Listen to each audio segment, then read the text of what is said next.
Yapılandırma gerçekten önemli bir fırsat. 25 günde 228 bin başvuru yapıldı.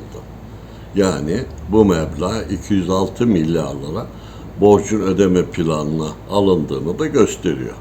Ancak tabii faizin faiziyle ödenmesi esnaf için çok büyük bir yük.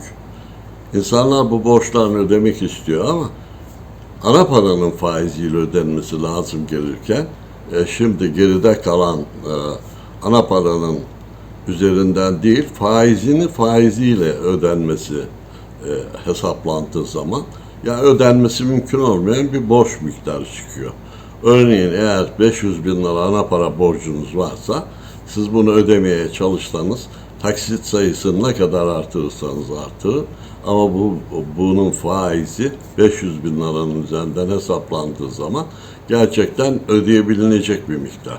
Ama yıllara bağlı olan ödemeler üst üste koyulduğu zaman zaten bunun ödenmesi de mümkün olmuyor. Bu sefer esnaf artık bu borcundan dolayı, kamu olan borçlarından dolayı, vergi borcu, sosyal güvenlik vesaire, bunların tamamını ödemek zorunda veya yapılandırmak zorunda kaldığı zaman da netice itibariyle bu borcun ödenilecek bir miktar değil, ne krediye ulaşabiliyor ne de esnaf için verilen kredilerden yararlanmaya çalışılıyor. Verilen kredi miktarıyla işini tekrar vergi mükellefiyetini istihdama katkı koyan esnaf bu sefer mağdur oluyor, ödeyemez hale geliyor. Netice itibariyle bizim talebimiz borcun ana parasıyla birlikte o güne kadarki olan faizin faiziyle ödenmesi çok da mümkün olmuyor. Çünkü esnafın üstünde o kadar çok yük var ki yıllardır ısrarla söylediğimiz stopaj vergisi de bunlardan birisi. Hem mal sahibi ödüyor hem de aynı şekilde dükkandaki veya işte iş yerindeki mükellef de bunu ödüyor. Bu rakam da %20.